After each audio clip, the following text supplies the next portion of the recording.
Bonjour YouTube, j'espère que ça va bien, c'est Voltaire. On se retrouve aujourd'hui pour parler de K-Pop Demon Hunters. Merci beaucoup pour l'appréciation de la dernière vidéo que j'ai fait sur le sujet. Je pense que c'est un univers qui vous plaît énormément et à moi aussi. Aujourd'hui, on va parler en fait de 5 personnalités et je vous invite à me mettre en commentaire quel personnage vous ressemble le plus. Sans plus tarder, c'est parti! Nous allons débuter avec le personnage de Jinu que certains d'entre vous espèrent revoir dans une potentielle suite, donc qui sait, ça l'arrivera peut-être dans le futur. J'ai noté que ce personnage-là avait un côté très réservé, donc c'est quelqu'un d'assez renfermé au niveau de son passé, de ses émotions. On l'a vu à travers le film, il doit développer un bon lien de confiance avec Rumi avant de vraiment s'ouvrir à elle et parler de la vérité le concernant. Quelqu'un qui lui ressemble aurait aussi un côté assez résilient, c'est-à-dire qu'on apprend de nos erreurs, on passe à travers des épreuves plus difficiles avec courage et ambition. Je pense aussi qu'il a un côté assez maladroit, qui est caché derrière une façade, donc il s'est créé un peu un personnage assez sévère, mais à travers certaines scènes, on voit son côté maladroit ressortir, donc il perd un peu de son sérieux par moment, donc je sais pas si certains d'entre vous ont remarqué ces moments-là où celui-ci est plus drôle, plus humoristique, mais je trouve que ça le rend beaucoup plus attachant, beaucoup plus humain, donc je trouve que ça l'apporte un peu de richesse à son personnage. J'ai aussi noté par contre qu'il avait certes des qualités, mais quelques défauts également. Donc j'ai noté que son défaut principal était son ambition qui l'aveugle un peu dans ses relations avec autrui. On l'a vu à travers les flashbacks dans le film où celui-ci se priorise lui-même plutôt que de sauver sa famille. Donc j'ai noté que sa facette plus individualiste venait balancer le reste de ses qualités pour nous former un personnage assez complexe et assez riche. Donc vous me direz en commentaire si jamais vous lui ressemblez ou pas.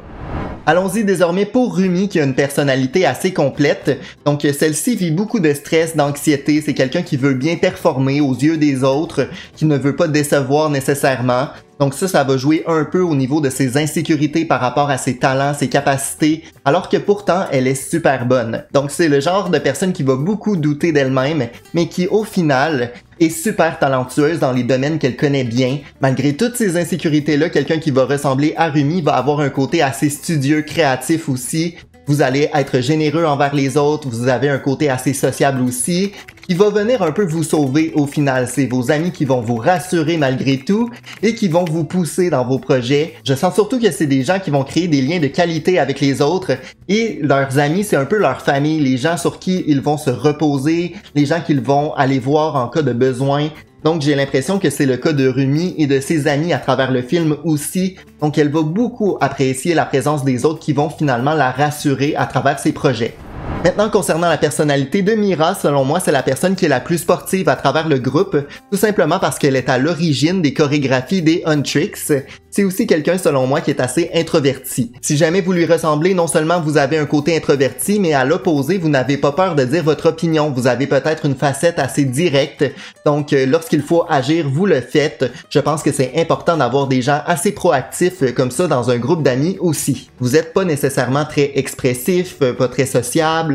Vous aimez ça être dans votre coin, dans votre bulle, mais par moment, lorsque quelqu'un arrive à briser votre coquille, on découvre un peu votre personnalité un peu plus ouverte, un peu plus aimante aussi. C'est aussi selon moi quelqu'un qui va attarder beaucoup d'importance au niveau de son look, comment elle paraît aux yeux des autres. Nous l'avons vu à travers certaines chansons où celle-ci prend le temps de se maquiller. Donc je trouve ça assez ironique qu'elle ait un côté assez superficiel et à l'opposé, un côté assez introverti également. Maintenant, la personnalité de Zoé qui, selon moi, représente un peu chaque personne dans les groupes d'amis qui va se démarquer par son côté positif, quelqu'un d'assez éclatant au niveau de sa personnalité. Donc, au contraire, je pense que c'est quelqu'un d'extraverti qui est un peu à l'opposé de Mira. Donc, elle va être assez émotive aussi. Ça va être la personne qui va consolider le groupe, qui va prendre le temps d'écouter chacun d'entre eux. Bref, c'est un peu le bouclier du groupe, la personne qui va garder celui-ci ensemble, qui va prendre le temps de protéger ses proches, peut-être un peu trop. Donc c'est quelqu'un qui va se mettre en danger beaucoup à travers le film. Nous l'avons vu dans certaines scènes où celle-ci va défendre les autres, mais se mettre en avant de l'action pour elle-même prendre les coups contre les démons. Donc j'ai l'impression que c'est quelqu'un qui se met beaucoup à risque pour finalement protéger ses proches et aider autrui. Si jamais vous ressemblez à Zoé, selon moi, vous avez un côté très chaleureux, rassembleur aussi. Les gens vont venir vers vous pour avoir des conseils, pour être rassurés, mais il ne faut pas oublier de prendre soin de soi malgré tout.